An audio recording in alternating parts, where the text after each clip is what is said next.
pieces, and then we'll move over to networking, and then hopefully over to management pieces. So one of the big things that people also look at is how can I make sure that I've got security in my storage. This tends to be a very big concern when you're on a public cloud because you don't want other people seeing your data. But even within an enterprise, there's usually data that not everybody's supposed to be able to see. So there are options to be able to encrypt your data with OpenStack. So the encryption options exist to store your data in encrypted formats, and you can do it in a variety of different ways. It's actually easier to do this with block storage. Block storage encryption is now part of, since Grizzly, actually part of block storage for Cinder. It uses Encrypt, which is a block level storage for Linux, and it builds on top of that. So all data on that block device is encrypted, and a single key is used for that entire mount for you. It uses AES encryption, and you can also then encrypt at a higher level, so not just at the block level, but you can also encrypt at the file system level using something like eCryptFS or TrueCrypt. And so it's fairly easy to encrypt at those levels. You pay a bit of a performance penalty depending on your disks that are beneath that, but in general it's not a huge performance penalty. Unless you're doing like big data, which is very write intensive, chances are you're going to pay a fairly small penalty for your encryption, and you can encrypt everything, which is really nice. There are beta implementations to be able to do encryption on object storage, like Swift also, but it's not true production ready yet. Now the one thing that's difficult though is you have to do some kind of key management if you encrypt it. So you encrypt everything with a key, but you need something to manage the keys for you because you're going to give a key to each one of your tenants there. If you need to be able to do a vast number of keys, there is a commercial solution out there. It's a company called Kazang. They actually wrote Encrypt. They provide a whole key management solution and an entire encryption solution that includes not only block, but also network encryption and all your key management for you. So if you have high encryption needs or high security needs for your data, those do exist for OpenStack today.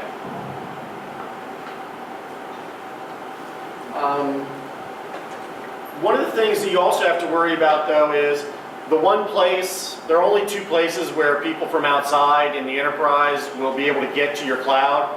One is through the APIs, which you can use SSL and it's normal web servers type things. The other one is actually at the hypervisor. They can get a VM, and then if they compromise the VM, they'll try to attack either your infrastructure or other users on your. And so there's different models that they use for hypervisor level security.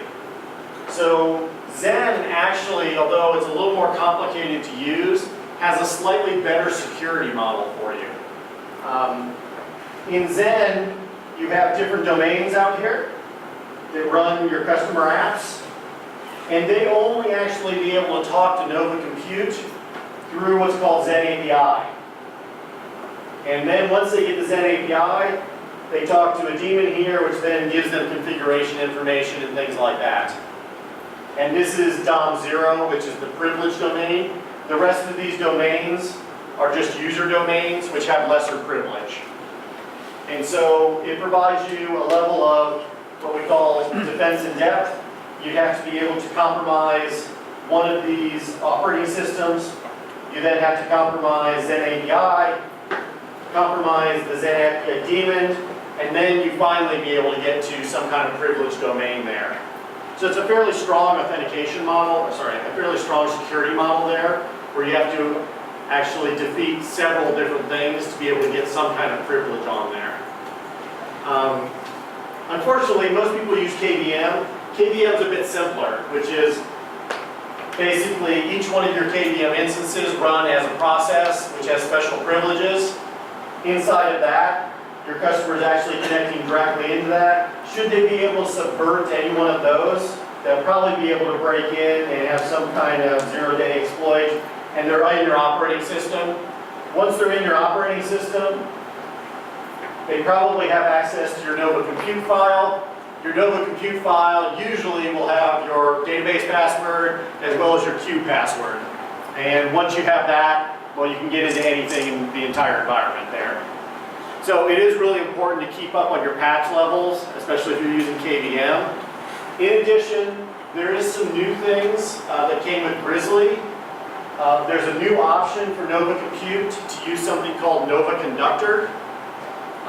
What this does is it isolates Nova Compute from being able to talk to the database.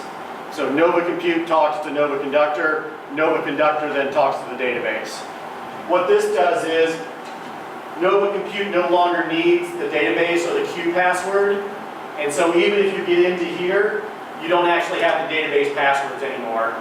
You just have the ability to talk to Nova Conductor, which hopefully then will slow you down before you can actually get to the other things that are there.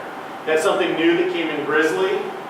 You'll see some additional features come in Havana when that comes out in October. So, one of the things you also need to look at as you start and you go down this path of creating your private cloud is also providing some kind of network architecture. The network's probably the most innovative thing that's going on in cloud today. It's also the most complicated. There were like only two things which tended to keep me up at night when I ran a public cloud. One of them was block storage, like one of my SCSI boxes catching fire or something like that. The other one was networking. If you somehow break your networking, chances are nobody in the entire cloud can talk to anybody. And you get a lot of angry letters and people call you in the middle of the night and things. This is the new architecture. It's no longer called Quantum. We got sued. OpenStack got sued because there's other things called Quantum. It's now called Neutron. So you have a Neutron API server.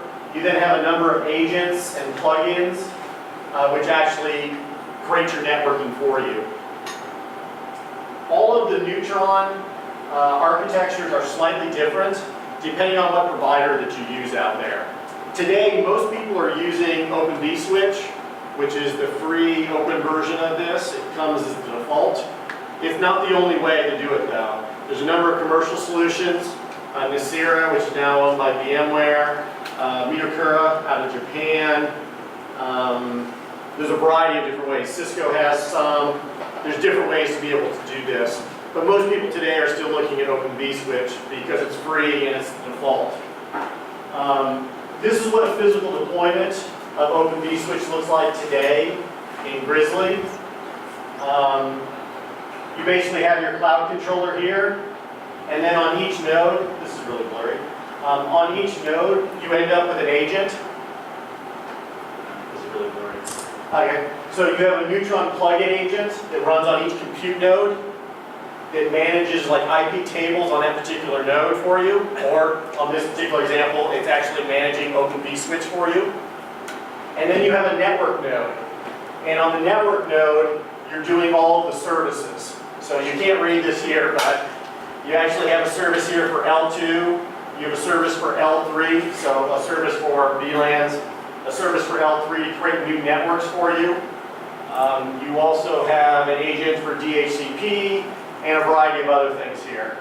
Now the problem today is, there's no easy way to make that highly available. So if this node goes down, no one can get in or out of anything here. And because of that, mostly is because the L3 can't be reliably made HA in Grizzly today. Now this is probably going to be fixed in Havana. I saw there was a commit last week that says it fixed this. So hopefully in the Havana time frame, you'll be able to make this highly available, and you'll be able to do an active-passive HA. However, we don't support multi-host yet. So if you're used to the old Nova network, instead of having a gateway box, we would actually run the gateway on each and every compute node. And so if we lost Nova network, it only affected one node. And it was a very good way of doing things. We don't have that yet. But hopefully we're coming in Havana to do that. And so this is what it's going to look like, we hope, in Havana. which hopefully will come out on October 21st. On each one of the compute nodes, we'll run an L3 as well as a DHCP and a plugin on every single compute node. And then if we lose, for some reason, Neutron on that node, it only affects that node. So that makes it quite a bit easier and a lot more highly available. Okay, so this is what a new deployment will probably look like in Havana. You'll have an API network here where people can make commands. You'll have a back-end management network. You'll have your external network, which connects to your compute nodes. And then you usually have some kind of storage network here to isolate that storage. So DHCP agents will service the local VMs only, and the L3 agent will service the local VMs and will give you floating IPs right there on the compute node, which I think is going to be a fairly good architecture for us, very scalable and hopefully a fairly available one for us. I have not seen that actually get committed yet, so it still may not make it into Havana. But it was on the schedule to be done, so hopefully we'll see that here soon. So as I said, there's only two things which kept me up at night. One was networking, the other one's storage. Storage is hard. Block storage is the only place where you actually store data that you need to always have that's not replicated. So Cinder is very similar to how Neutron or Quantum is deployed. It's basically an API, and then most of it's very dependent, very specific to particular vendors. So this one is the LVM or iSCSI one. It's the default. You have a volume service which controls your iSCSI. There's a queue as well as a scheduler, which determines which iSCSI machine to put it on. And then there's a few other things here. There's a database, so you can store which virtual machine has which volume. And then there's also a backup. So you can actually back up any one of your volumes. You can do two different things in Cinder. You can snapshot, which takes an exact block by block copy of it, or you can back it up. Backup only takes the data out of it. So if you have a 10 gig volume, if you snapshot it, you get 10 gigs back in Swift. If you only have 1 gig on that 10 gig volume and you do a backup, you only get 1 gig back there. So two different things.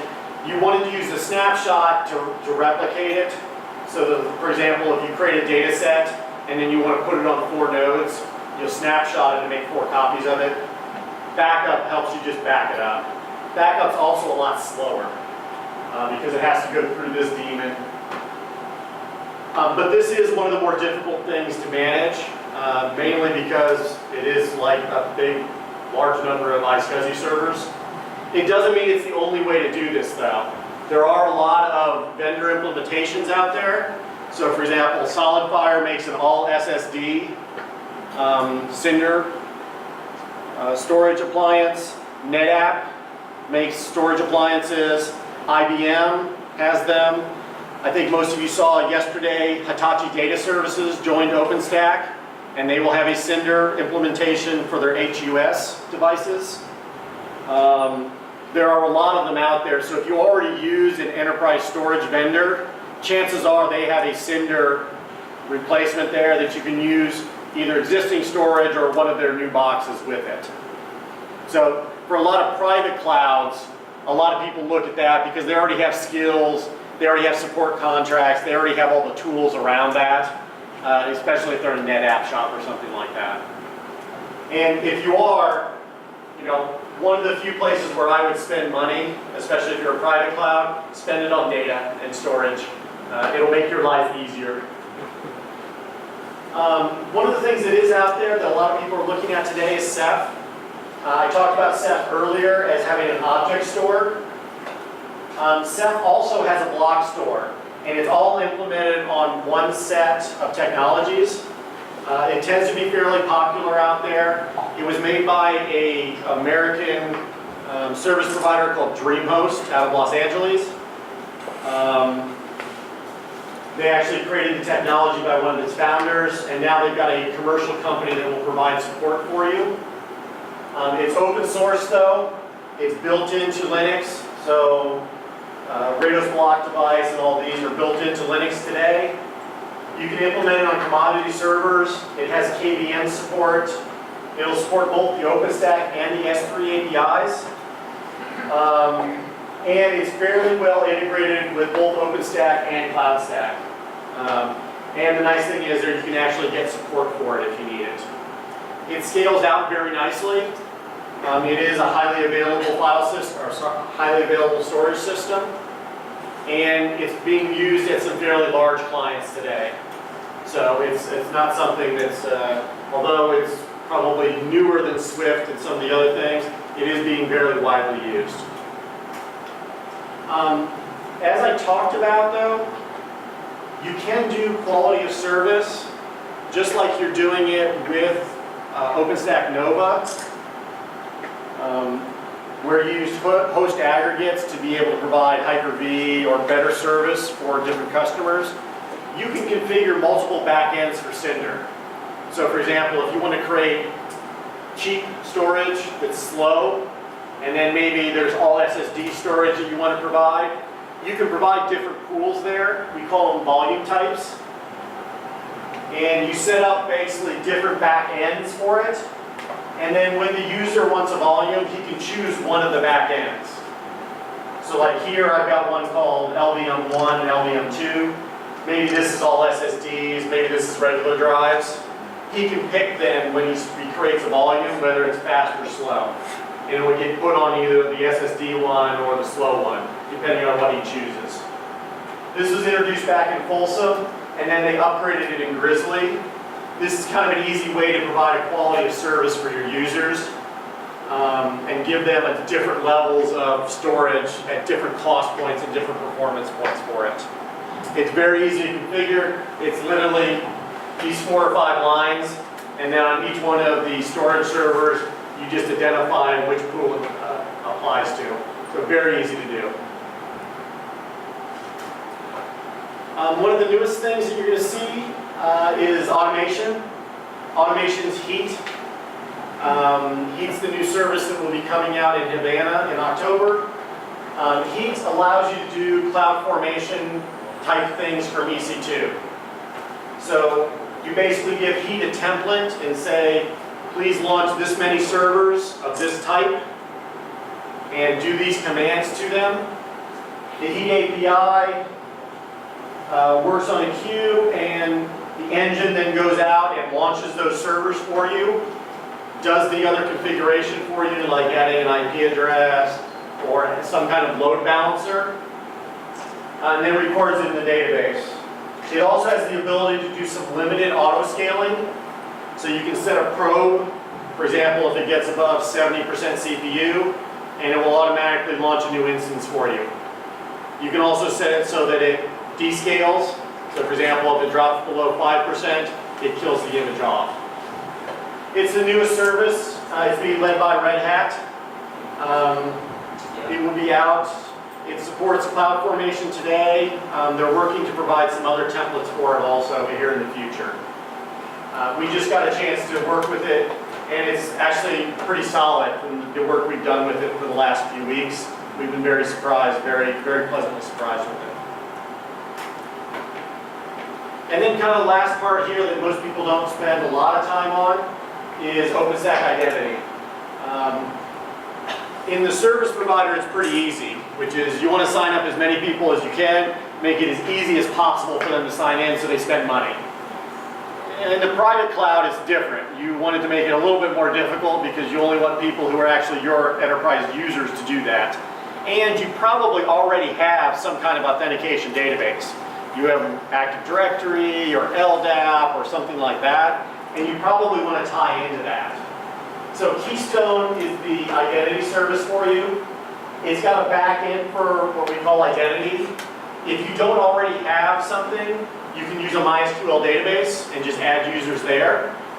Otherwise, you can actually plug in and add like LDAP or Windows Active Directory, and it will authenticate against that. It also, though, does policy, like I talked about earlier, where you can do role-based authentication. It also has the ability to do tokens, as well as a few other things here. Be able to provide a service catalog for you of what endpoints that you have. This is fairly easy to provide high availability for because it's simply one daemon and some databases. So fairly easy there. And then the last part here on the architecture is multi-cloud governance. So most people are going to want to provide some kind of public and private cloud.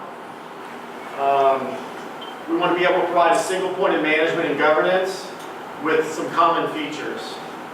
Most of the customers that I see out there are using one of three tools.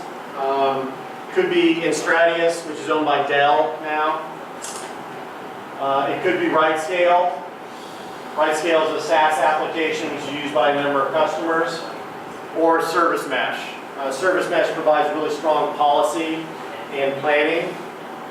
And all of them allow you to provide multiple different public clouds and multiple different private clouds that you can all control from one point. So from a customer point of view, you'll get a dashboard, it'll let you start instances or applications in Amazon Web Services, or in your cloud, or in a variety of different clouds that are out there. Usually it'll also do a few things which helps you do chargeback, be able to do some simple workflow if you need approvals and things like that. But almost all of these applications are commercial applications. That's something that you'll have to end up buying out there. However, if you're in the private sector, this is something very important for you because it provides governance and an audit trail, which most customers are going to need for some kind of their compliance needs. So let's talk then the last section here, just about what you need to be able to do to operate your cloud. Obviously, monitoring is a huge piece here. Most people already have tools which allow them to do monitoring of their hardware and operating systems, but you also need to be able to have some kind of tool that's out there to be able to do the cloud management piece. And we tend to see three or four that we tend to see a lot. These are certainly not the only ones. There are a lot of commercial solutions, there's a lot of other open source ones, but these are three that I tend to see a lot. One of them is called Zabbix. Zabbix obviously open source, but also has a commercial solution. It's API based, and you can integrate into it with an API very easily. Nagios, which is fairly common, I think everyone's probably seen Nagios back in the day. It allows you to go in and monitor particular processes. And then the last one is Xenos. Xenos is an open source, but also commercial version, but it also has special modules specifically for OpenStack to monitor specific OpenStack services and processes. What you really want to be able to do on monitoring is make sure that you're monitoring not only that the processes are running, but also do some kind of transaction against them. So a lot of times what happens is everything's running, but something's misconfigured, and you try to start up a new VM, and it doesn't start. It just stays and stays and stays. And if you're only monitoring the processes, you'll never catch that. It's really good if you can write a script that starts up an instance and kills it like every